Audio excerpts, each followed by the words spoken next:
나니아 연대기 4권 캐스피안 왕자 10장 돌아온 사자. 협곡 가장자리를 따라 계속 걷는 것은 생각처럼 만만한 일이 아니었다. 고작 몇 미터도 못 가 맨 가장자리까지 빽빽이 들어찬 어린 전나무 숲과 마주치게 되었다. 그들은 10분가량 허리를 굽히고 나무들을 헤치며 숲을 뚫고 나아가려고 갖은 애를 썼다. 그러나 결국 그 속에서는 1시간이 넘게 걸어도 1km도 채 갈 수 없다는 사실을 깨닫고 다시 숲 밖으로 되돌아 나와 전나무 숲을 빙 돌아가기로 마음먹었다. 그 바람에 원래 가려던 길보다 훨씬 더 오른쪽으로 치우쳐 가게 되어 절벽도 점점 보이지 않고 강물 소리도 차차 멀어졌다. 그들은 다시 길을 잃은 게 아닌가 슬슬 겁이 나기 시작했다. 다들 몇 시인지는 몰랐지만 하루 중 가장 더운 때가 가까워지고 있다는 것만은 몸으로 느낄 수가 있었다. 마침내 협곡 가장자리로 되돌아가게 되었을 때 그들은 자기네가 서 있는 쪽 절벽이 야트막한 데다 꽤 울퉁불퉁 이어져 있다는 것을 알게 되었다. 그들은 곧바로 협곡 아래로 내려가는 길을 발견했고 그때부터는 계속 강가를 따라 움직였다. 그러나 우선은 잠시 쉬면서 마음껏 물을 들이켰다. 이제는 아무도 더 이상 캐스피언과 할 아침 식사는커녕 저녁 식사에 대해서조차 말을 꺼내지 않았다. 그들이 협곡 꼭대기로 올라가지 않고 러시강을 따라간 것은 현명한 판단이었을지도 모른다. 그들에게 자기들이 가고 있는 방향에 대한 확신을 주었기 때문이다. 전나무 숲에서 벗어난 이후로 모두 다시 숲속에서 길을 잃거나 가려던 길에서 너무 멀어질까봐 몹시 두려워하고 있었다. 그 숲은 너무 오래된 곳인데다 길도 없어서 고든 길을 찾아 똑바로 나아가는 것은 도저히 불가능했다. 아무렇게나 널려있는 가시나무 덩굴과 쓰러진 나무들, 늪지대와 빽빽이 들어찬 덤불들이 어디서나 불쑥불쑥 길을 막고 나서게 마련이었다. 그러나 러시강 쪽의 협곡 역시 여행하기에 결코 유쾌한 장소는 아니었다. 적어도 갈 길이 바쁜 사람에게는 적당한 곳이 아니라는 얘기다. 그곳은 소풍 다과 시간을 끝내고 한가로이 오후 산책을 즐기기에나 좋은 장소였다. 그곳에는 그런 경우에 누구나 원할 모든 것들이 훌륭하게 갖추어져 있었다. 콰르릉 쏟아져 내리는 폭포와 은빛의 작은 폭포들, 호박색을 띤 깊은 웅덩이에 이끼가 낀 바위들, 발목까지 푹 잠길 정도로 무성한 강둑에 이끼하며 온갖 고사류, 보석처럼 빛나는 잠자리들. 머리 위로는 이따금 매가 날아가기도 했으며 한 번은 독수리도 날아올랐다.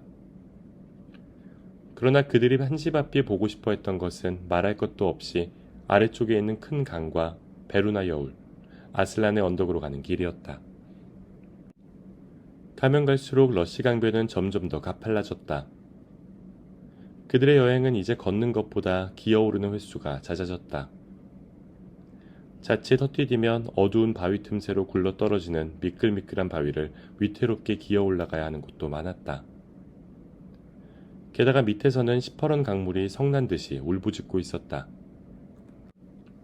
혹시 발을 디딜 만한 곳이나 갈라진 틈이 없는지 왼쪽 절벽을 열심히 쳐다보았으나 야속하게도 깎아지른 듯이 가파르기만 했다. 모두 그쪽 협곡만 벗어나면 나머지는 완만한 비탈 뿐이고 조금만 더 걸어가면 바로 코앞에 캐스피언의 본부가 나온다는 사실을 알고 있었기에 더욱 미칠 노릇이었다. 사내 아이들과 난쟁이는 이제 불을 피워 곰고기를 구워 먹자고 했다. 그러나 수자는 내켜하지 않았다. 오로지 그냥 계속 가서 어서 빨리 이 끔찍한 곳을 빠져나가고 싶다 라고만 말했다. 루시는 너무 지친 데다가 기분도 비참해져서 어떤 의견도 낼 수가 없었다. 그러나 어차피 마른 나뭇가지를 구할 수가 없었기 때문에 누가 무슨 생각을 하든 아무런 문제가 아니었다. 이제 사내 아이들은 정말 듣던 대로 날고기가 그렇게 역겨울지 궁금해지기 시작했다. 트럼프키는 날고기 맛도 꽤 괜찮다고 확신시켜 주었다. 만약 아이들이 불과 며칠 전에 영국에서 이런 여행을 했더라면 틀림없이 다들 녹초가 되고 말았을 것이다. 난 이미 나니아가 그들을 어떻게 변화시키고 있는지 설명한 바 있다. 루시조차도 이제 처음 기숙학교에 들어가는 여자아이의 모습은 겨우 3분의 1 정도만 남아 있었고 나머지 3분의 2는 나니아의 루시 여왕으로 돌아와 있었다. 수잔이 소리쳤다. 드디어 다 왔어. 피터가 외쳤다. 와, 만세. 강협곡이 구부러지며 그들 아래로 전경이 펼쳐졌다. 지평선까지 훤히 뻗어있는 벌판이 보이고 지평선과 그들 사이에 넓은 은빛띠처럼 반짝이는 큰 강이 내려다 보였다. 한때는 베루나 여울이었지만 지금은 많은 아치로 장식된 길다란 다리가 놓여있는 눈에 띄고 드넓은 얕은 강줄기를 볼 수 있었다. 멀리 그 끝에는 작은 도시가 자리 잡고 있었다. 에드먼드가 소리쳤다. 세상에, 바로 저 마을이 있는 데서 우리가 베루나 전투를 치렀었어. 이 사실은 무엇보다도 사내 아이들의 기운을 북돋아 주었다. 수백 년 전의 왕국은 물론이고 영광스런 승리를 거두었던 바로 그 장소가 지금 눈앞에 펼쳐지고 있다면 누구라도 기운이 솟지 않을 수 없을 것이다. 피터와 에드먼드는 당장 베루나 전투 얘기를 나누느라 욱신욱신 아픈 발과 어깨에 맨 무거운 쇠사슬 갑옷은 까맣게 잊어버렸다. 난쟁이도 흥미진진하게 귀를 기울였다. 이제는 모두 걸음이 빨라지고 길도 한결 수월해졌다. 그들의 왼쪽은 여전히 깎아지른 절벽이었지만 오른쪽 땅은 갈수록 낮아졌다. 잠시 후 협곡은 자취를 감추고 골짜기만 계속되었다. 폭포도 더 이상 눈에 띄지 않았으며 조금 더 가니 다시 꽤 울창한 숲이 나타났다. 그때 벼랑간 핑 하는 딱따구리 날갯짓 소리 같은 것이 들렸다. 아이들은 그와 비슷한 소리를 어디서 들었는지 그리고 그 소리가 왜 그렇게 싫은 건지 곰곰이 생각하고 있었는데 트럼프킨이 냅다 소리를 질렀다. 엎드려요! 그와 동시에 트럼프킨은 루시를 잡아 끌어 함께 고사리 숲을 속에 납작 엎드렸다. 피터는 다람쥐가 아닐까 생각하며 위를 쳐다보다가 길고 무시무시한 화살이 머리 위를 살짝 스쳐 나무 줄기에 꽂히는 걸 보고 그 정체를 알게 되었다. 피터가 수잔을 잡아 끌어 함께 엎드리는 순간 다른 화살 하나가 피터의 어깨 너머에서 쌩 날아와 바로 옆 땅바닥에 꽂혔다. 트럼프킨이 숨가쁘게 소리쳤다. 빨리빨리 뒤로 가세요. 그들은 뒤쪽으로 몸을 돌려 파리떼가 윙윙거리는 고사리 숲을 밑으로 들어가 정신없이 오르막길을 기어올랐다. 사방에서 화살이 날아와 박혔다. 화살 하나가 수잔의 투구에 날카로운 소리를 내며 맞아 굴러 떨어졌다. 그들은 더욱 빨리 기어갔다. 땀이 비오듯이 흘렀다. 그때부터 그들은 거의 구부정한 자세로 달리기 시작했고 남자아이들은 혹시라도 검에 걸려 넘어질까봐 검을 손에 들고 뛰었다. 이미 지나왔던 그 오르막길로 다시 돌아간다는 것은 정말로 가슴이 터질 노릇이었다. 그들은 죽어도 더는 뛸 수 없는 지경이 되자 다들 거칠게 숨을 헉헉대며 폭포 옆에 있는 커다란 둥근 바위 뒤 축축한 이끼 위에 주저앉았다. 순간 자신들이 얼마나 높은 곳까지 올라와 있는지 깨닫고는 모두 깜짝 놀랐다. 열심히 귀를 기울여 봤으나 추격해오는 소리는 전혀 들리지 않았다. 트럼프킨이 비로소 안도의 한숨을 내쉬며 말했다. 이젠 됐습니다. 그들이 숲을 뒤지고 있는 건 아니니까요. 기껏해야 보초 정도였을 겁니다. 하지만 그건 저 밑에 미라즈의 전초기지가 있다는 거죠. 10년 감수했네. 아까는 정말 아슬아슬했어요. 피터가 말했다. 모두를 이런 길로 이끌었으니 난 머리를 쥐어박혀도 할 말이 없어.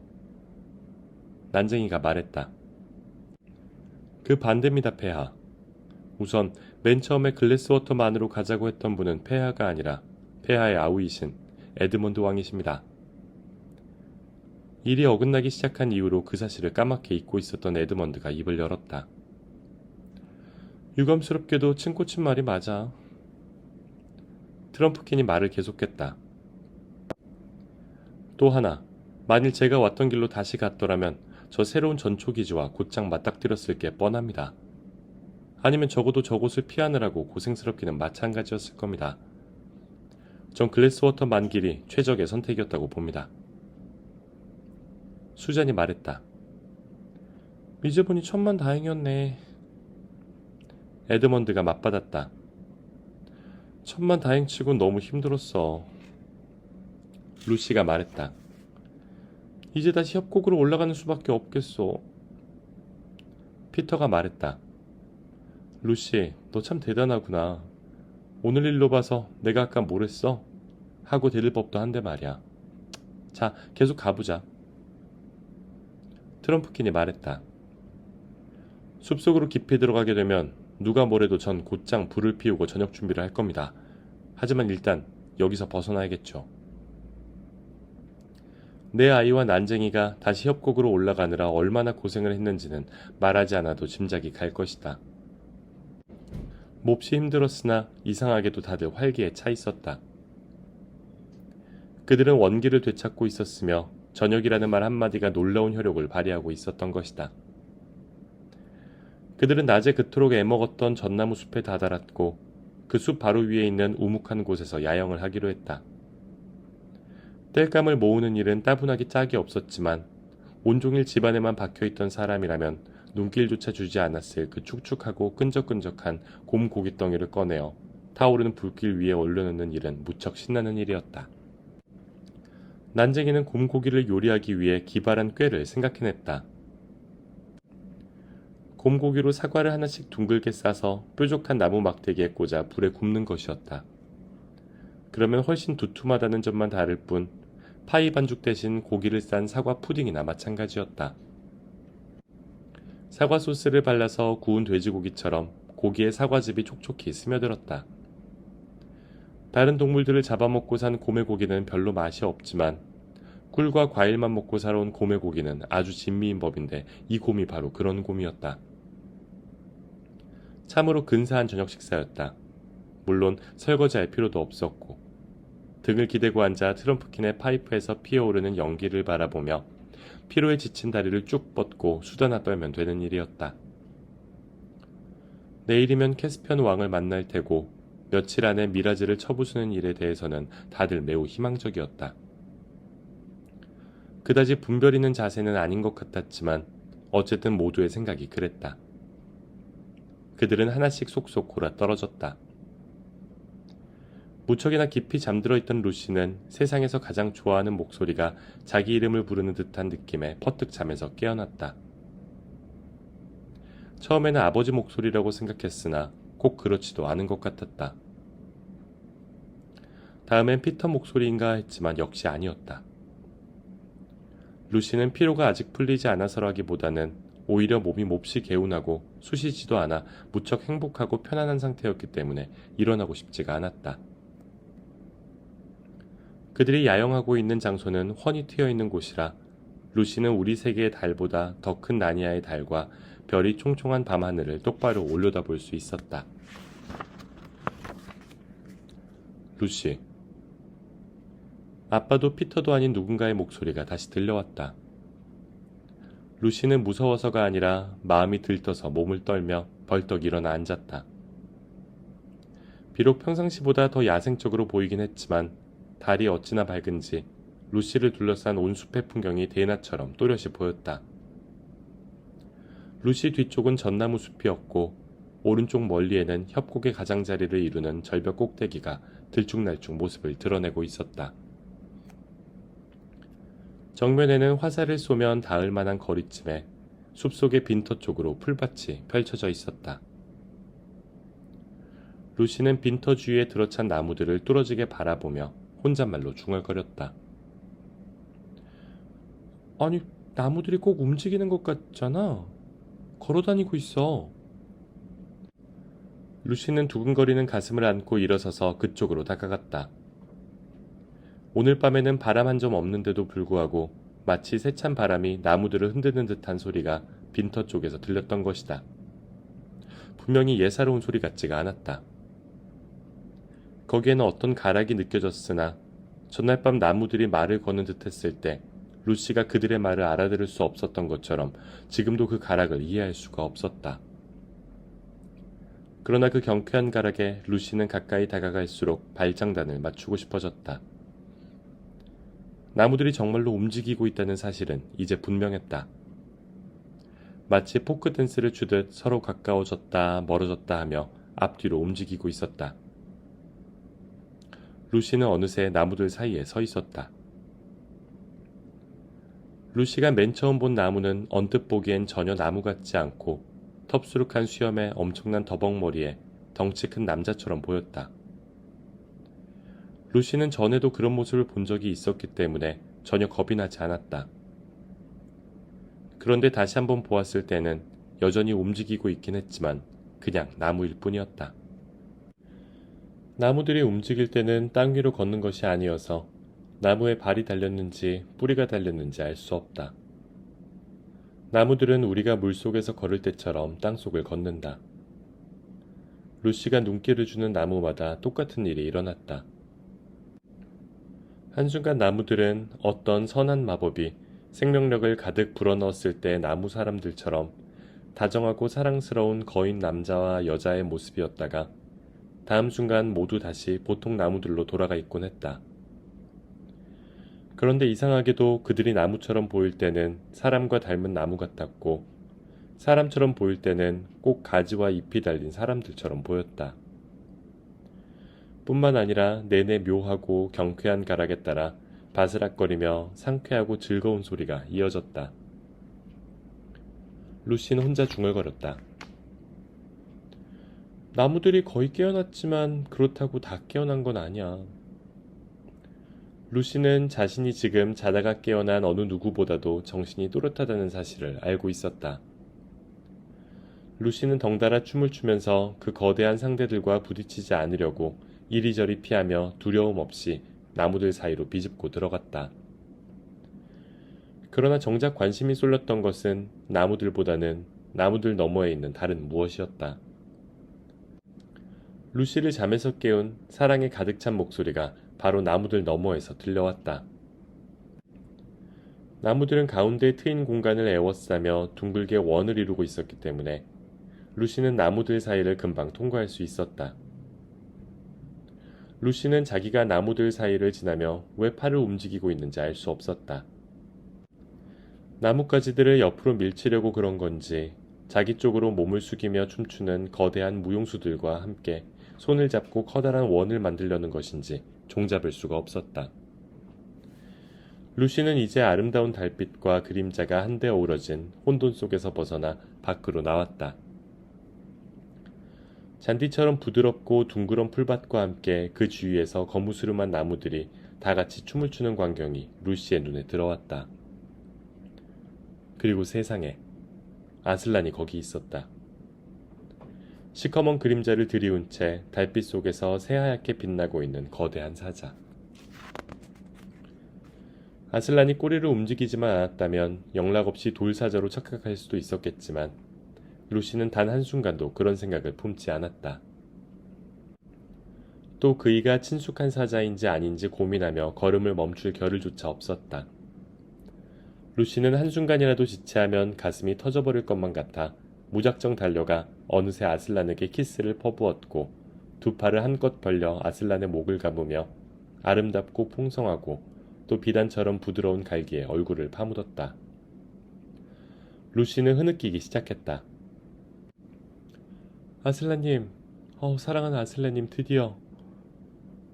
그 위대한 동물이 몸을 옆으로 구르면서 루시는 그의 앞발 사이에서 반쯤 누운 자세가 되었다.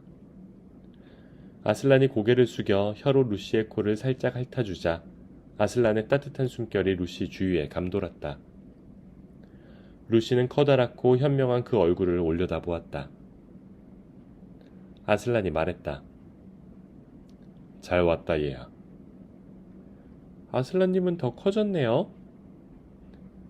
그건 네가 나이를 더 먹었기 때문이란다. 아슬란님이 커진 게 아니고요? 아니란다. 하지만 네가 나이를 먹을수록 내가 점점 더 크게 느껴질 것이다. 한동안 루시는 너무 행복해서 아무 말도 하고 싶지가 않았다. 그러나 아슬란이 먼저 입을 열었다. 루시, 우린 여기 오래 누워있을 수가 없단다. 당장 네가 할 일이 있는데 오늘은 시간을 너무 많이 허비했구나. 네, 너무 안타까웠어요. 전 분명히 아슬란님을 봤는데 제 말을 아무도 안 믿는 거예요. 다들 어찌나. 아슬란의 몸 깊숙한 곳에서 으르렁거리는 소리가 나지막이 새어나왔다. 그 심정을 어느 정도 헤아린 루시가 조심스럽게 말을 이었다. 죄송해요. 남을 헐뜯으려는 건 아니었어요. 어쨌든 제 잘못은 아니에요. 그쵸? 사자는 루시의 눈을 똑바로 들여다보았다. 아슬란님, 설마 제 잘못이었다는 뜻은 아니겠죠? 제가 어떻게 다른 사람들과 떨어져서 혼자 아슬란님 쪽으로 올라갈 수 있었겠어요? 어떡해요? 저 그런 눈으로 쳐다보지 말아주세요. 뭐 그래요. 갈 수도 있었겠죠. 아슬란님과 함께 있는 거니까 혼자는 아니죠. 저도 알아요.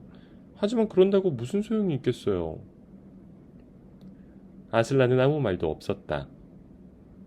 루시가 다소 머뭇거리며 말했다. 만약 그랬더라면 결국은 일이 잘 풀렸을 거란 말씀인가요? 이유야 어쨌든.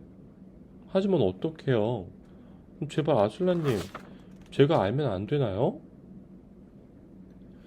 무슨 일이 벌어졌을지 알고 싶단 말이냐. 안 된다. 그건 아무도 듣지 못할 게다. 어쩌지? 하지만 이제부터는 모두가 앞으로 무슨 일이 일어날지 알 수 있단다. 네가 지금 돌아가서 다른 이들을 깨워 나를 또 보았다고 말하고 당장 모두 일어나 나를 따르라고 하면 과연 무슨 일이 일어날까? 그걸 알아내는 방법은 딱 한 가지뿐이다. 루시가 숨가쁘게 물었다. 제가 그렇게 하길 바란단 말씀이시죠? 그렇단다. 다른 사람들한테도 아슬란님이 보일까요? 물론 처음엔 안 보일 거야. 그 다음엔 모두 어떻게 하느냐에 따라 달려있지. 하지만 제 말을 안 믿을 거예요. 그건 상관없다. 루시가 투정을 늘어놓았다. 어떡하지? 저는 아슬란님을 다시 만나서 정말로 기뻐요. 제가 곁에 머무를 수 있도록 해주실 줄 알았거든요. 아슬란님이 무섭게 으르렁거려서 적들을 겁주고 쫓아내러 오신 거라고 믿었어요. 꼭 예전처럼요. 근데 이제부터 진행되는 모든 일이 끔찍할 거예요. 너한텐 힘든 일이겠지만 세상 일이란 게 똑같은 방식으로 되풀이되지는 않는 법이란다.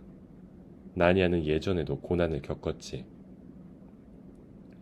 루시는 아슬란의 얼굴을 보지 않으려고 갈기의 얼굴을 파묻었다. 그러나 아슬란의 갈기에는 마법이 깃들여 있음이 분명했다. 루시는 사자의 힘이 자신의 몸에 스며드는 것을 느끼면서 순간적으로 벌떡 일어나 앉았다. 죄송해요 아슬란님. 저 이제 준비됐어요. 너는 이제부터 암사자다.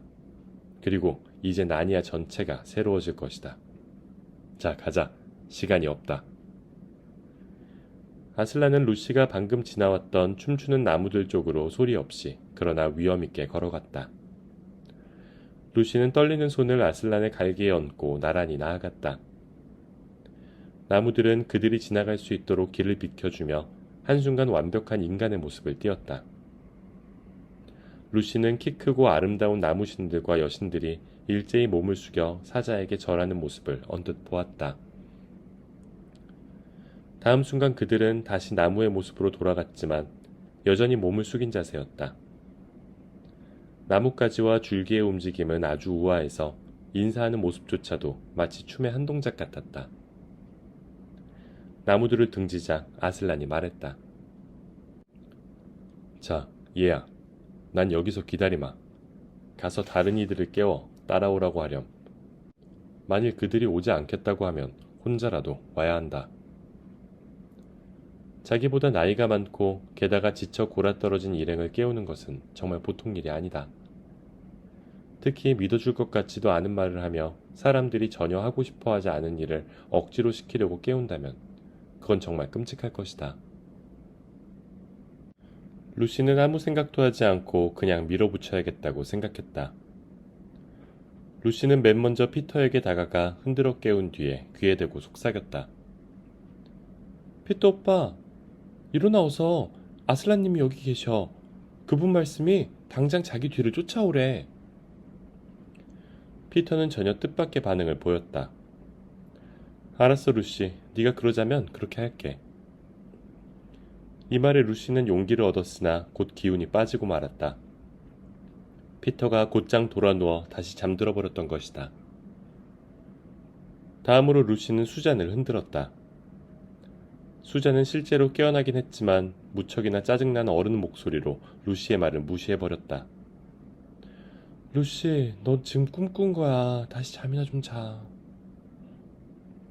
루시는 다음으로 에드먼드에게 달려들었다. 에드먼드를 깨우기는 몹시 어려웠지만 막상 잠에서 깨자마자 발딱 일어나 앉았다. 에드먼드가 심술궂은 목소리로 물었다. 어? 무슨 소리라는 거야? 루시는 같은 얘기를 다시 되풀이했다. 이 일이 루시에게 맡겨진 일 중에서 가장 힘든 일이었다. 말을 할 때마다 그 얘기가 더욱 설득력 없게 느껴졌기 때문이다. 에드먼드가 벌떡 일어서며 말했다. 아슬란님? 오, 만세! 어디야? 루시는 돌아서서 참을성 있는 눈으로 자기를 줄곧 바라보며 기다리는 사자를 손가락으로 가리켰다. 저기. 에드먼드가 다시 물었다. 어디라고? 저기야, 저기. 안 보여? 바로 나무들 이쪽 말이야. 에드먼드는 잠시 뚫어지게 바라보고 나더니 말했다. 아니야, 거긴 아무것도 없어. 달빛 때문에 뭔가 착각했나 본데, 뭐 누구든 그럴 수 있지. 나도 순간적으로 뭔가 보이는 줄 알았으니까. 그걸 시각적 뭐라더라? 뭐 아무튼 그런 거야. 내 눈엔 지금도 계속 보이는 걸. 그분은 지금 우리를 똑바로 바라보고 계신단 말이야. 그럼 왜 내 눈엔 안 보이지? 그분 말씀이 오빠 눈에는 안 보일 수도 있댔어. 왜? 나도 몰라. 그냥 그렇게만 말씀하셨어. 골치 아프게 됐구만. 차라리 네 눈에도 안 보인다면 좋겠다. 어쨌든 일단 다른 사람들을 깨워야 될 것 같아. 11장 사자의 포효. 마침내 모두 깨어나자 루시는 자기 이야기를 되풀이해야 됐다. 무려 4번째였다. 그 이야기 뒤로 이어진 멍한 침묵은 그 어느 때보다 루시를 실망시켰다. 피터는 눈이 빠지도록 그쪽을 쳐다보고 나서 말했다. 난 아무것도 안 보여. 수잔, 넌 보여? 수잔은 딱 잘라 대답했다. 아니, 보일 리가 없지. 아무것도 없으니까. 루시가 꿈을 꾼 거야. 다시 누워서 잠이나 자, 루시. 그러나 루시는 떨리는 목소리로 말했다. 다들 나와 같이 갔으면 해. 난 누가 가든 안 가든 그분과 같이 가야 되거든. 수잔이 말했다. 루시, 바보 소리 그만해. 네 맘대로 못 가. 오빠 못 가게 해. 루시는 정말 버릇이 없어졌어. 에드먼드가 말했다. 루시가 가야 된다면 나도 가겠어. 전에도 루시가 옳았으니까. 피터가 말했다. 루시가 옳았다는 건 나도 알아. 오늘 아침 일도 루시가 옳았을지 몰라. 우린 협곡 아래쪽으로 내려갔다가 혼쭐 났으니까. 그래도 지금은 아직 밤중이야. 게다가 아슬란님이 우리한테 왜 안 보이지? 저는 그런 적이 없었잖아. 그분답지 않아. 친코치는 뭐 할 말 없어요? 저야 아무 할 말 없습니다. 폐하들께서 모두 가신다면 물론 저도 가야죠. 하지만 만일 폐하들께서 두 방향으로 나뉜다면 저는 제왕 폐하를 따르겠습니다. 그것이 제왕 폐하와 캐스피언 왕에 대한 도리니까요. 그런데 제 개인적인 생각을 물으신다면 평범한 난쟁이에 불과한 저로서는 낮에도 못 찾았던 길을 이 밤중에 찾는다는 게 불가능해 보입니다. 게다가 말하는 사자이면서도 아무 말 않거나 다정한 사자이면서 아무런 도움도 주지 않고 엄청나게 커다란 사자이면서 아무한테도 보이지 않는 그런 마법의 사자 따윈 필요 없습니다. 제겐 다 부질없는 소리 같습니다. 루시가 재촉했다. 서두르라며 앞발로 땅을 구르고 계셔. 우린 당장 가야 돼. 나 혼자라도 가야 된다니까? 수잔이 말했다. 네가 그런 식으로 우리를 강제로 끌고 갈 권리는 없어. 4대 1이야. 게다가 넌 나이도 가장 어리잖아. 에드먼드가 화난 목소리로 소리쳤다. 그만해 이제. 우리 가야 된다고. 안 그러면 계속 이렇게 시끄러울 거야.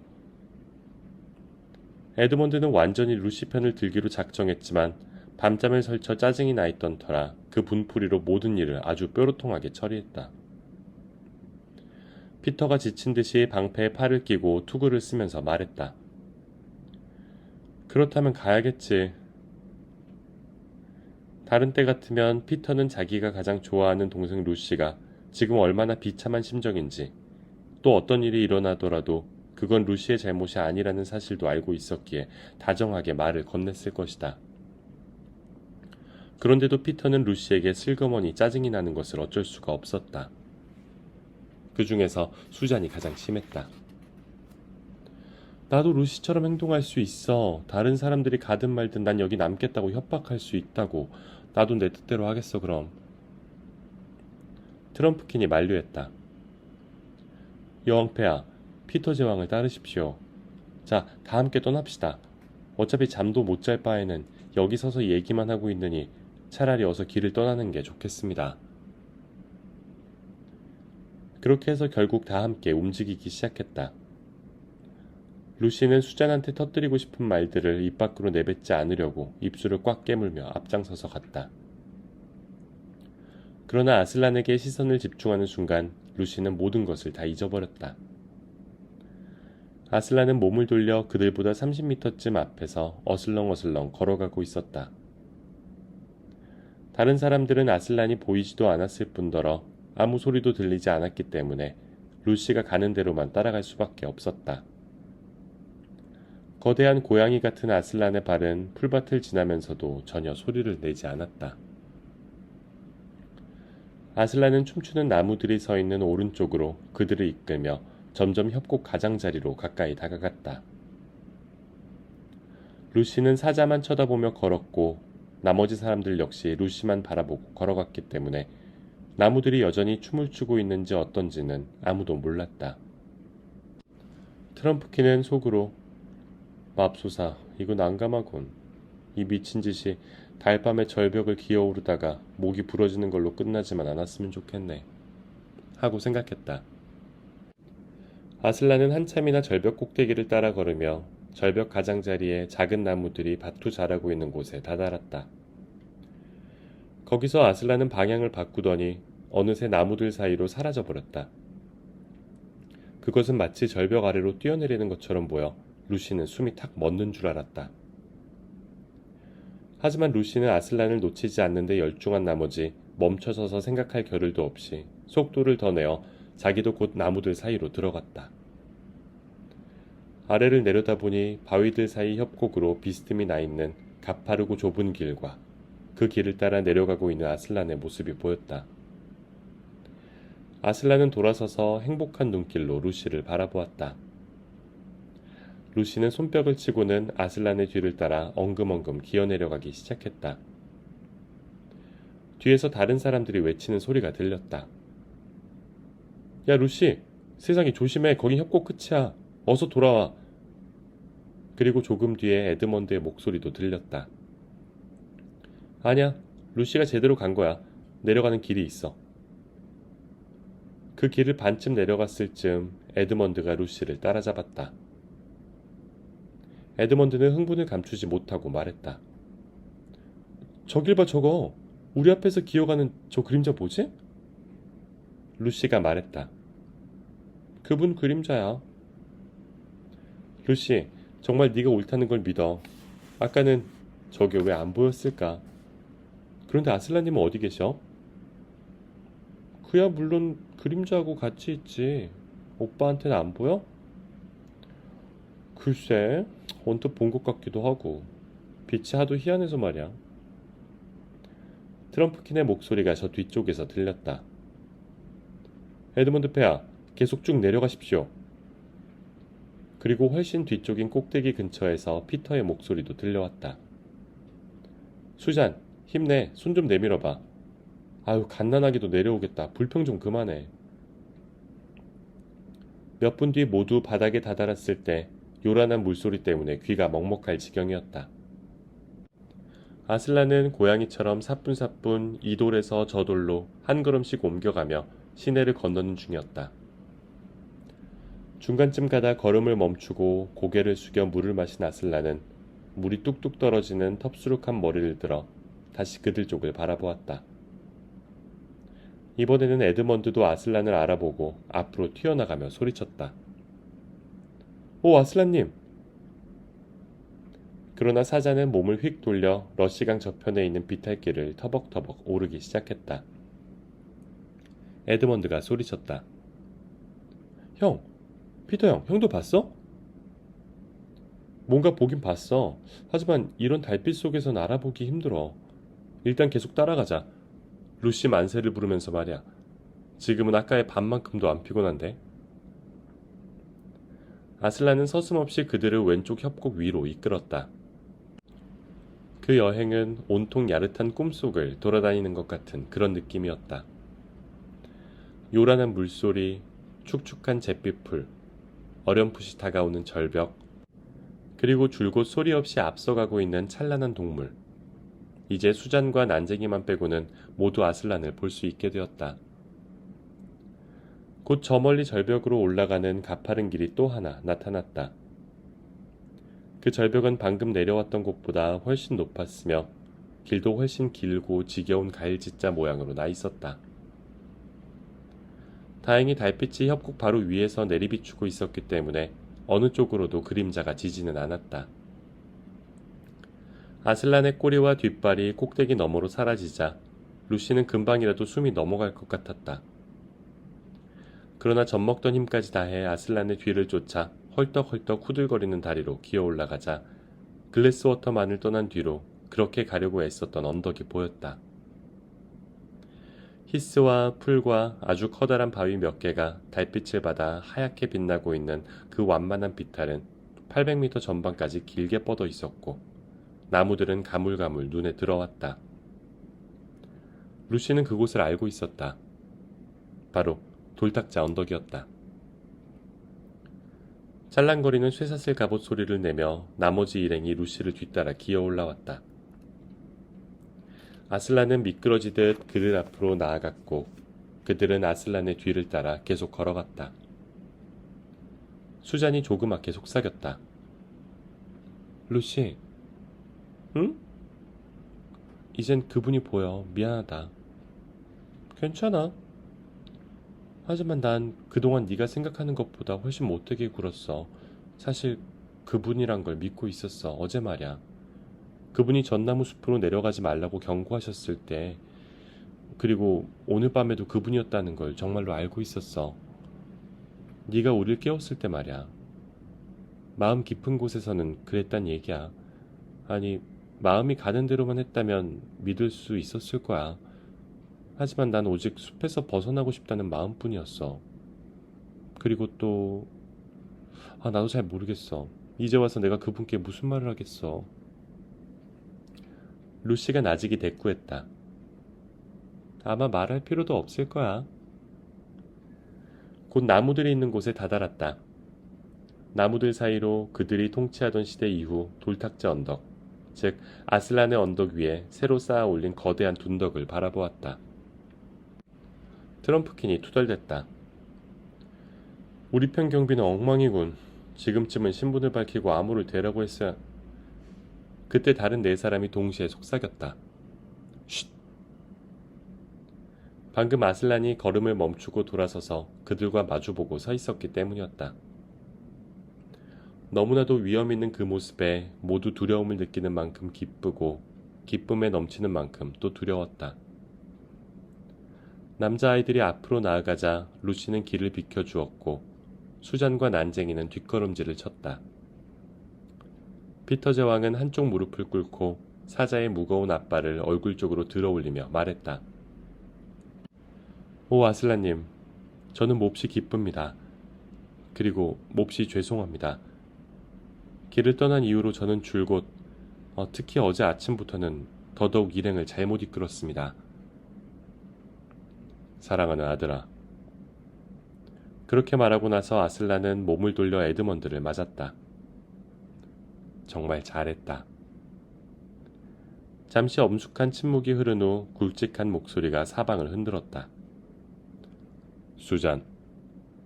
수잔은 아무 대답도 하지 못했고 다들 수잔이 울고 있다고 생각했다. 아슬란이 말했다. 얘야, 넌 그동안 두려움에 귀 기울여 온 거야. 이리 오너라. 내가 숨결을 불어넣어 주마. 두려움은 잊어버려라.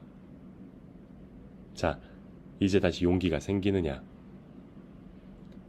예, 조금요, 아슬란님. 아슬란은 꼬리로 옆구리를 탁 치며 아까보다 훨씬 커다랗게 말했다. 자, 이번에는 이름난 검객이자 궁수이며 사자의 존재를 믿지 않는 그 작은 난쟁이는 어디 있느냐? 이리 오너라.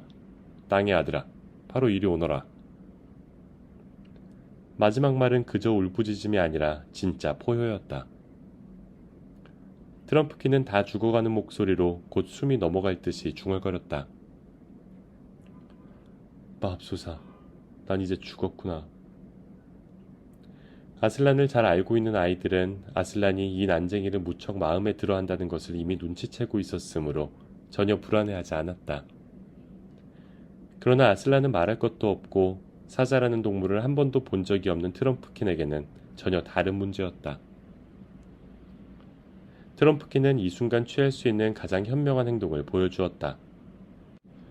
걸음아 날 살려라 하고 주랭랑을 치지 않고 아슬란을 향해 비틀비틀 나아간 것이다. 아슬란이 벼랑간 트럼프킨에게 덤벼들었다. 여러분은 새끼 고양이를 입에 물어서 옮기는 어미 고양이의 모습을 본 적이 있는가? 지금이 바로 그런 꼴이었다. 난쟁이는 볼품없는 작은 공처럼 몸을 둥글게 말고서 아슬란의 입에 대롱대롱 매달려 있었다. 아슬란이 난쟁이를 한번 뒤흔들자 난쟁이의 갑옷은 마치 땜장이의 짐꾸러미처럼 짤랑거렸다. 그러고는 공중으로 난쟁이를 던져 올렸다. 난쟁이 자신은 느끼지 못했겠지만 사실 난쟁이는 침대에 누워있는 것처럼 안전했다.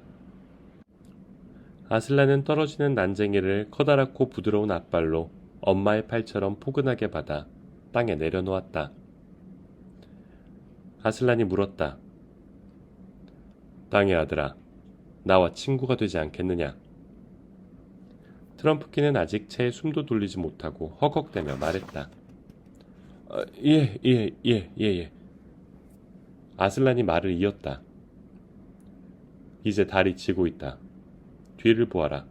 새벽이 오고 있어. 더 이상 꾸물거릴 시간이 없다. 아담의 아들들과 땅의 아들, 너희 셋은 어서 둔덕으로 올라가 거기서 겪게 될 일들을 처리하거라. 트럼프키는 여전히 말을 잇지 못하고 있었으며 피터와 에드먼드 또한 아슬란이 뒤쫓아올 것인지 감히 묻지 못했다. 셋은 모두 검을 빼들고 경례를 한 뒤 새벽 어스름 속으로 돌아서서 철커덕거리며 사라졌다. 루시는 그들의 얼굴에서 피곤한 기색을 전혀 찾아볼 수 없었다. 피터 제왕과 에드먼드 왕은 어느새 남자아이가 아닌 어엿한 어른처럼 보였다. 여자아이들은 아슬란 곁에 바싹 붙어서서 그들이 사라질 때까지 지켜보았다. 주위의 빛이 변하고 있었다. 동쪽 하늘에 나니아의 샛별인 아라비어 별이 낮게 떠서 작은 달처럼 반짝였고 아까보다 훨씬 더 커 보이는 아슬란은 고개를 쳐들고 갈기를 뒤흔들며 포효했다.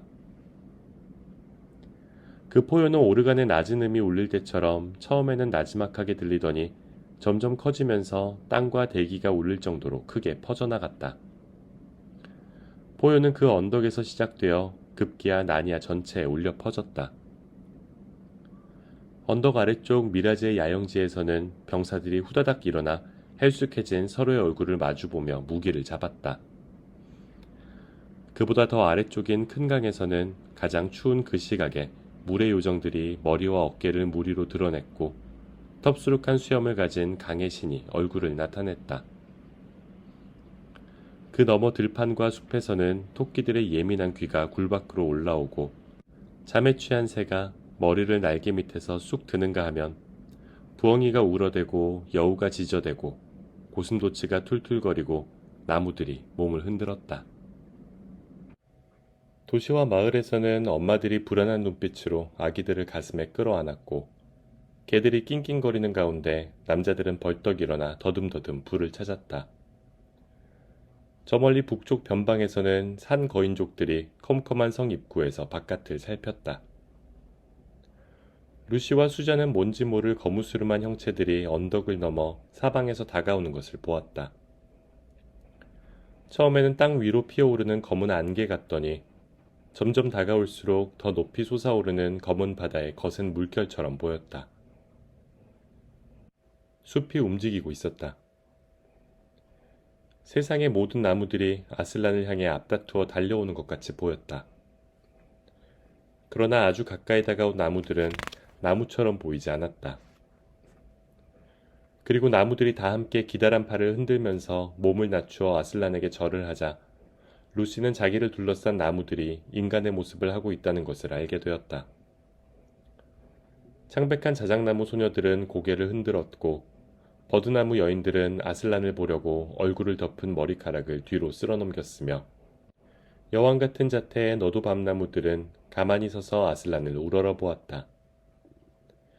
텁수룩한 참나무 남자들, 가냘픈 몸매로 슬픔에 잠겨있는 느릅나무들, 머리가 헝클어진 호랑가시 나무들, 쾌활한 마가목들이 모두 절을 하고 다시 일어나 제각기 쉰 목소리, 꺽꺽대는 목소리, 물결처럼 부드러운 목소리, 가지각색의 목소리로 외쳐댔다. 아슬란님! 아슬란님! 아슬란을 에워싼 무리의 수가 점점 불어나고 춤이 너무 빨라지는 바람에 루시는 정신이 하나도 없었다. 그리고 루시로서는 어디서 왔는지 알 수 없는 색다른 사람들이 나타나 나무들 사이를 신나게 누비고 다녔다. 그중 한 젊은이는 곱슬머리에 덩굴 화관을 쓰고 사슴가죽만 걸치고 있었다. 그토록 야성적으로 보이진 않는다면 그 젊은이의 얼굴은 남자치곤 너무나 예뻤다. 며칠 뒤에 에드먼드가 그 젊은이를 보고 무슨 일이든 정말 무슨 일이든 할 친구야 하고 말했는데 여러분도 그 젊은이를 보았다면 이 말에 고개를 끄덕였을 것이다. 그 젊은이의 이름은 아주 여러 가지인 모양이었다. 브로미오스, 바사레우스, 램도 그 많은 이름 가운데 끼어 있었다. 그리고 주위에는 그 젊은이만큼이나 야성적인 소녀들이 많았다.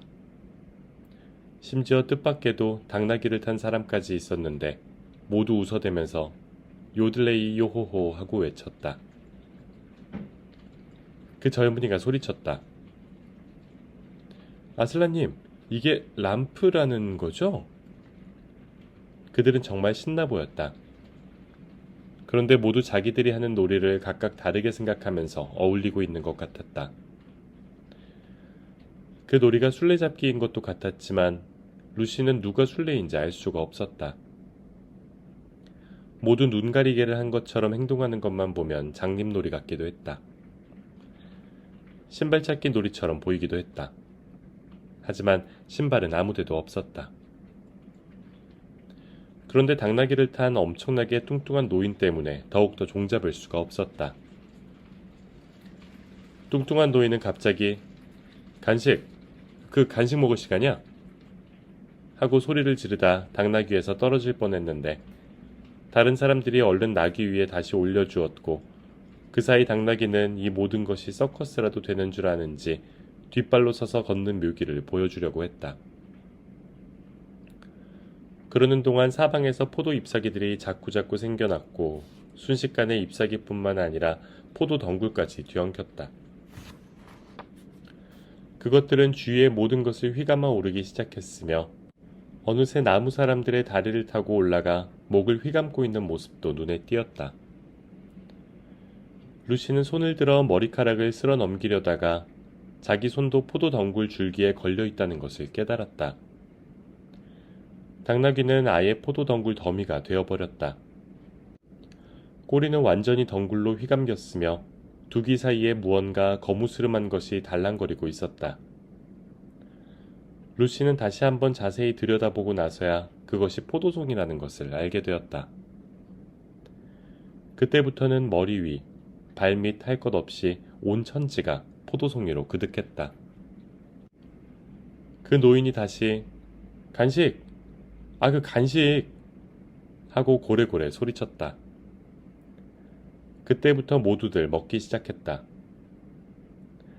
여러분의 세상에 아무리 훌륭한 온실이 있을지라도 그런 포도는 맛본 적이 없을 것이다. 그야말로 둘이 먹다가 하나가 죽어도 모를 꿀맛이었다. 껍질은 단단하고 탱탱했지만 입안에서 터질 때 확 퍼지는 차갑고 달콤한 맛은 정말 일품이었다. 수잔과 루시에겐 이렇게 맛있는 포도는 난생 처음이었다. 그런데 지금은 모두가 실컷 먹고도 남을 만큼 잔뜩 있었고 게다가 식사 예절을 차릴 필요도 없었다. 끈적끈적하고 얼룩덜룩한 손가락들 천지였고 입마다 포도가 꽉 차 있는데도 웃음소리는 끊이질 않았으며 요들레이 요호호 하는 요들송 소리도 그칠 줄을 몰랐다. 그러다 모두들 갑자기 놀이와 축제를 끝내야 한다는 느낌이 동시에 들면서 다 함께 숨을 헐떡이며 땅바닥에 털썩 주저앉았다. 그러고는 아슬란의 이야기를 들으려고 그쪽으로 고개를 돌렸다. 바로 그 순간 해가 막 떠오르고 있었으며 루시는 뭔가 기억난 듯 수잔에게 속삭였다. 언니, 나 저 사람이 누군지 알겠어. 누군데? 야성적인 얼굴의 젊은 남자는 바쿠스고 당나귀를 탄 노인은 실레노스야. 옛날에 툼루스 씨가 저 사람들 얘기해줬던 거 혹시 기억 안 나? 기억나고 말고. 그런데 루시, 뭔데? 만일 아슬라님이 없이 바쿠스며 저 극성스러운 여자아이들이랑 같이 있게 된다면 난 글쎄 마음이 편치 않았을 것 같아. 루시가 맞장구를 쳤다. 사실 그건 나도 그래. 12장 마법과 갑작스런 배신. 그 사이 트럼프킨과 두 남자아이는 둔덕 안으로 연결된 작고 컴컴한 돌 아치 통로에 도착했다. 보초를 서고 있던 오소리 둘이 휙 튀어나오더니 이빨을 드러낸 채 으르렁거리며 물었다. 누구냐? 난쟁이가 말했다. 나 트럼프킨이요. 머나먼 과거에서 나니아의 제왕을 모시고 왔소. 오소리들은 피터와 에드먼드의 손에 코를 비비댔다.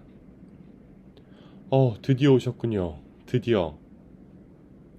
트럼프킨이 말했다. 그 불을 좀 밝혀주시오, 친구들. 오소리들은 아치 통로 바로 안쪽에서 회를 찾아냈고 피터가 거기에 불을 붙여 트럼프킨에게 건네주며 말했다. 그 친코친이 안내하는 게 좋겠습니다. 우린 이곳을 잘 모르니까요. 트럼프킨은 횃불을 들고 어두운 굴 속으로 먼저 들어갔다. 깜깜한 굴 안쪽은 춥고 곰팡내가 풍겼으며 이따금 박쥐가 퍼덕이는 모습도 횃불에 아른거렸고 여기저기 거미줄 투성이었다. 아이들은 기차역에 있던 그날 아침부터 줄곧 야외에서만 지냈기 때문에 마치 함정이나 감옥 속으로 들어가는 그런 기분이었다. 에드먼드가 속삭였다. 형, 저기 벽에 조각해놓은 것 좀 봐. 꽤나 오래된 것처럼 보이지 않아? 근데 우린 그보다 나이를 더 먹었어. 예전에 우리가 여기 있었을 때만 해도 저런 게 없었으니까, 그지? 정말 감회가 새롭네. 트럼프킨은 앞으로 계속 가다가 오른쪽으로 돌더니 다시 왼쪽으로 돌아 계단 몇 개를 내려가서는 다시 왼쪽으로 돌았다. 마침내 앞쪽에서 문 밑으로 새어나오는 불빛이 보였다. 드디어 한가운데 있는 방문 앞에 이르자 굴 안에 들어온 이후 처음으로 목소리가 들렸다. 안에서 흘러나오는 목소리들은 잔뜩 화가 나 있었다. 누군가 고래고래 소리를 치고 있었기 때문에 사내 아이들과 난쟁이가 다가가는 발소리는 들리지 않았다.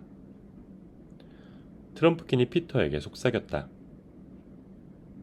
이거 왠지 별로 느낌이 좋지 않군요. 잠시 들어보는 게 좋을 듯합니다.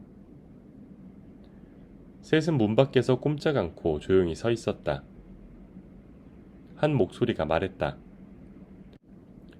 그날 아침 동이 틀 때 왜 뿔나파를 불지 않았는지는 당신도 잘 알잖소. 왕의 목소리입니다. 하고 트럼프킨이 속삭였다. 트럼프킨이 길을 떠나기 직전에 미라즈의 공격이 있었고 우리가 3시간이 넘도록 목숨 걸고 싸웠단 걸 잊었단 말이오. 난 숨 돌릴 틈이 생기자마자 뿔나파를 불었던 거요. 화가 머리끝까지 나 있는 목소리의 주인공이 다시 말했다. 제가 그걸 잊을 리 있겠습니까? 우리 난쟁이들이 그 공격에 정면으로 맞서다가 5명 중 1명이 쓰러졌는걸요. 저건 니카브릭의 목소리입니다. 하고 트럼프킨이 다시 속삭였다. 굵직한 목소리가 말했다. 이봐 난쟁이, 부끄러운 줄 알라고. 오소리 트러플헌터지요. 하고 트럼프킨이 말했다. 다들 난쟁이들 못지않게 싸웠고 또 전하보다 더 용감하게 싸운 사람도 없어.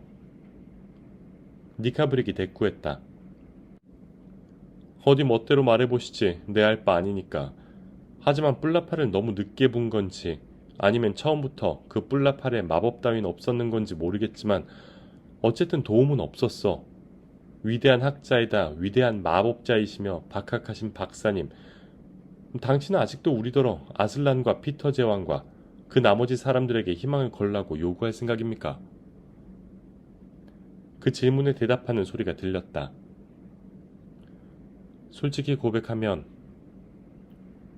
코넬리우스 박사일 겁니다. 하고 트럼프킨이 말했다. 나로서도 그 뿔나팔의 효력에 깊이 실망하고 있다는 걸 부정할 수 없소. 니카브릭이 말했다. 솔직히 말하자면 우린 아무런 소득도 올리지 못했어. 그리고 당신 머리는 썩었고 기회는 놓쳤고 약속도 깨졌소. 그러니 옆으로 물러나서 다른 사람에게 일을 맡겨요. 그 이유는 트러플헌터가 말을 가로막았다. 도와주러 오실 거야. 난 변함없이 아슬란님을 믿어. 우리 동물들처럼 참을성을 좀 가져봐.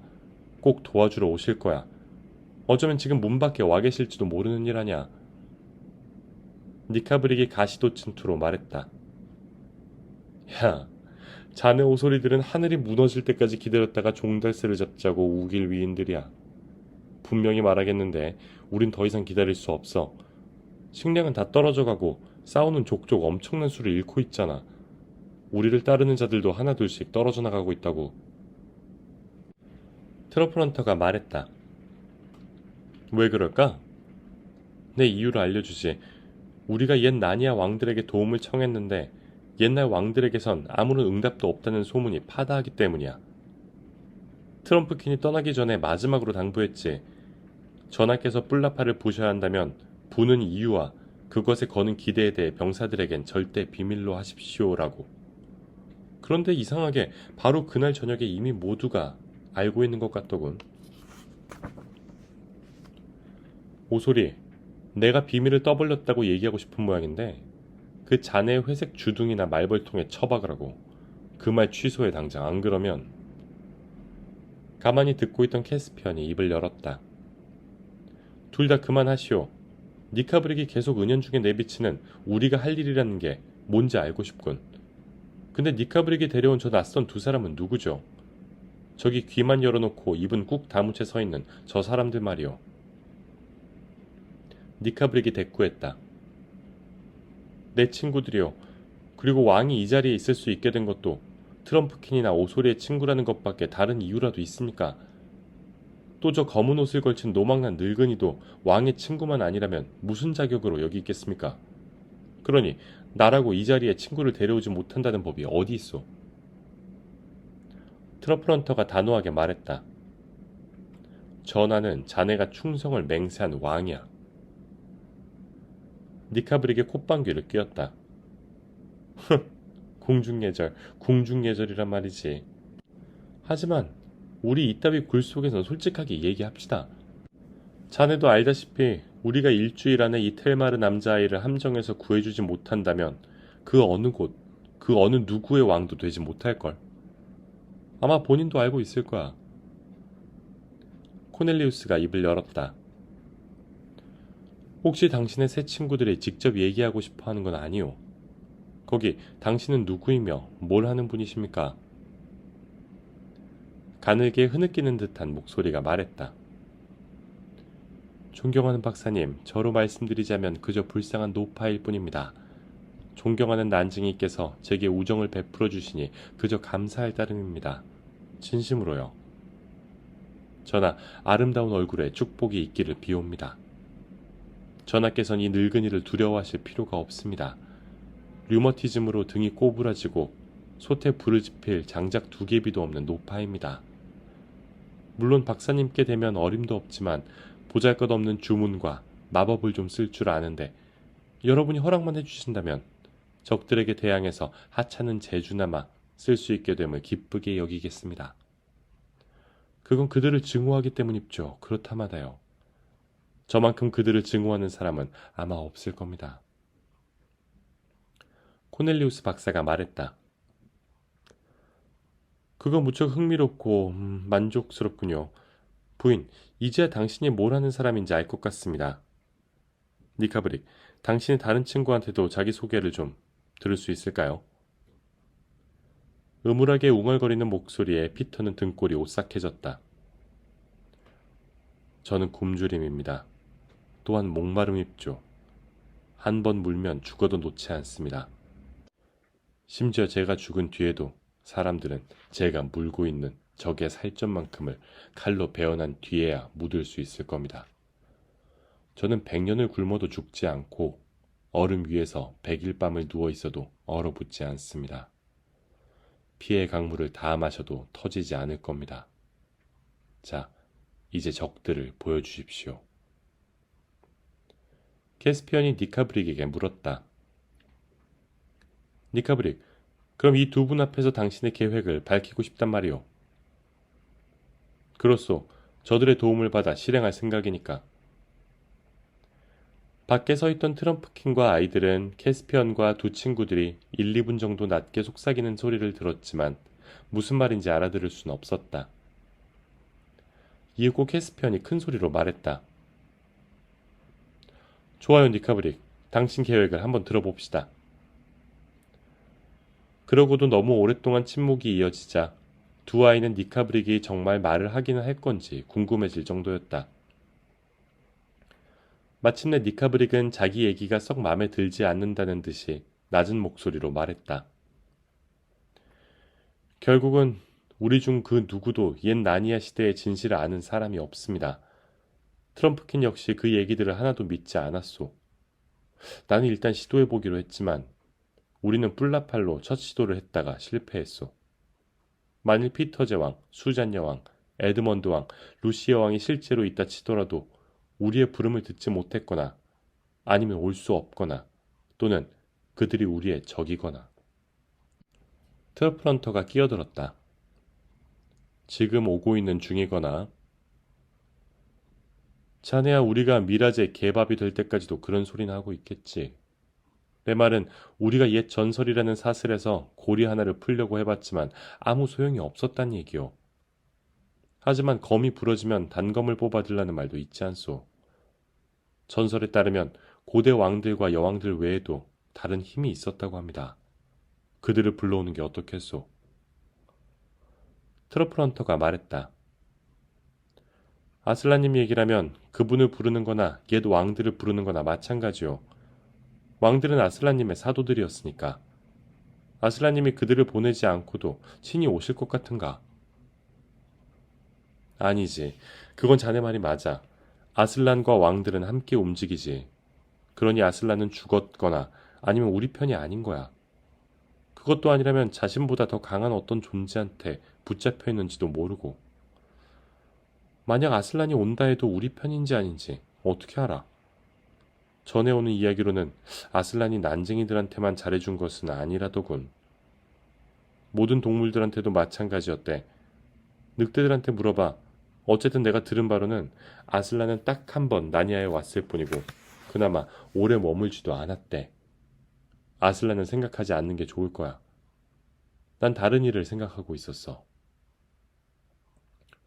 그곳에선 아무런 반응도 없었고 한동안 너무 조용해서 에드먼드는 쌕쌕거리고 킁킁대는 오소리 트러플 헌터의 숨소리까지도 들을 수가 있었다. 마침내 캐스피언이 물었다. 대체 누구를 얘기하는 거요? 만약 전설이 사실이라면 아슬란보다 훨씬 강한 마법으로 오랜 세월 나니아를 마법에 걸리도록 한 이가 있소. 순간 새 목소리가 한꺼번에 소리쳤다. 하얀 마녀. 피터는 그들의 목소리로 미루어 모두 자리에서 벌떡 일어섰음을 짐작할 수 있었다. 니카브릭이 아주 천천히 그리고 또박또박 말했다. 그렇소. 바로 그 마녀요. 다들 앉으시오. 꼭 아이들처럼 이름에 화들짝 놀라긴. 우리에겐 힘이 필요하오. 우리 편이 되어줄 바로 그 힘 말이오. 힘으로 따지자면야 마녀는 아슬란을 꺾고 아슬란을 묶어 바로 저기 불빛 너머의 돌 위에서 죽였다고들 하지 않았소. 트러플 헌터가 날카롭게 쏘아붙였다. 하지만 아슬란님은 다시 살아나셨다고 했어. 니카브릭이 대꾸했다. 맞아, 그렇게들 말하지.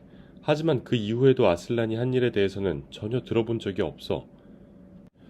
아슬란은 전설 속에서 갑자기 사라졌단 말이야. 아슬란이 정말로 살아났다면 자넨 그걸 어떻게 설명하겠나?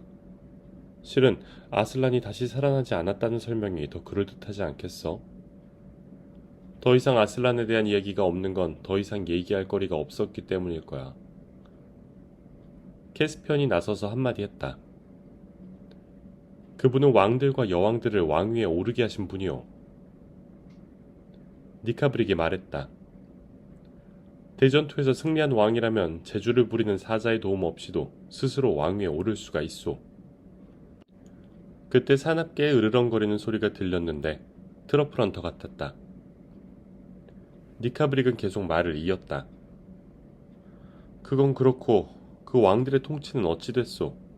그들도 한순간에 사라져버렸소. 그러나 마녀는 달랐소. 떠도는 말로는 100년 동안이나 나니아를 다스렸다고 하더군. 100년 동안 겨울만 있게 하면서 말이야. 이것이 바로 힘이고 실질적인 그 무엇이오. 왕이 말했다. 그렇지만 당치 않소. 마녀가 우리 모두의 가장 못된 적이었다는 얘기를 늘 들어왔을 텐데 미라즈보다 10배는 더 악독한 폭군이었잖소. 아마 당신들 인간들한테는 그랬을지도 모르지. 만일 그 당시에도 인간이 있었다면 말이오. 몇몇 짐승들한테도 그랬었나 봅디다. 비버들을 싹 쓸어버렸으니까. 지금 나니아에서는 비버를 단 한 마리도 볼 수 없게 되었지. 하지만 마녀는 우리 난쟁이들과는 잘 지냈소.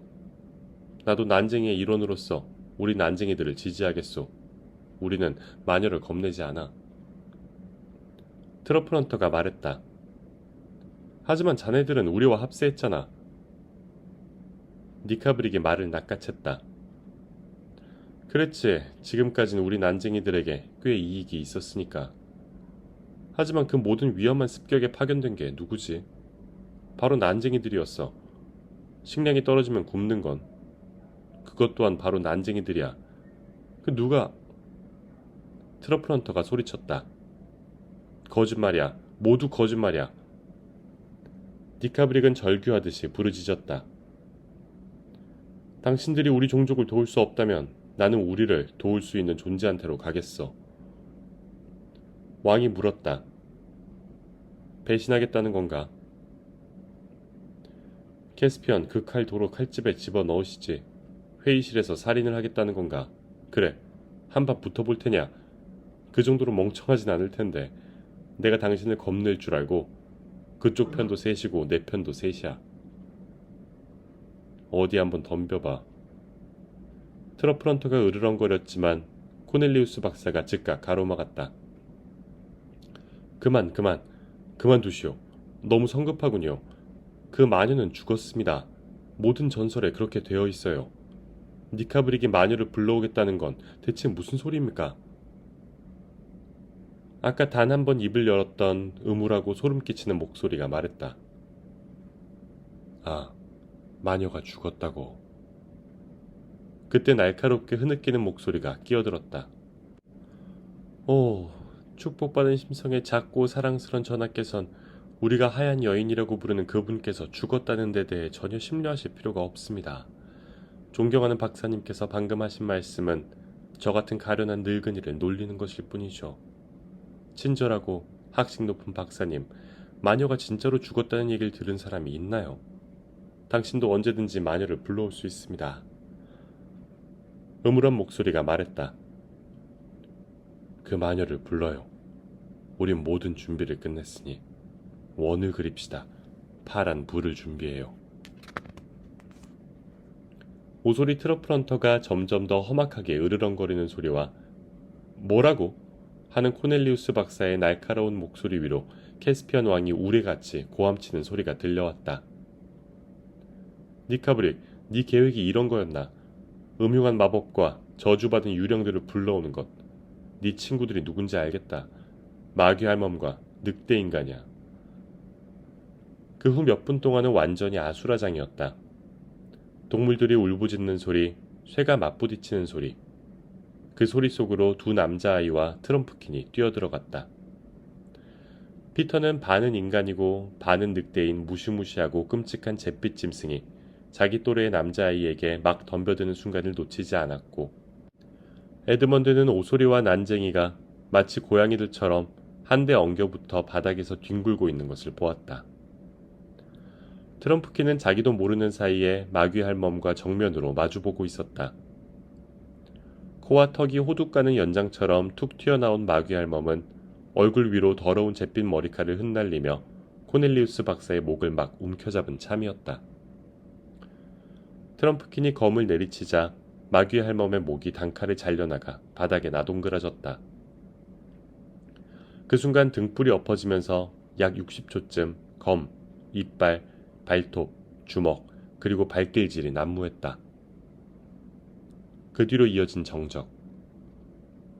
에드먼드, 괜찮니? 에드먼드가 숨차게 대답했다. 난 괜찮아. 내가 못돼 먹은 니카브릭을 잡았어. 근데 놈은 아직 살아있어. 그때 성난 목소리가 소리쳤다.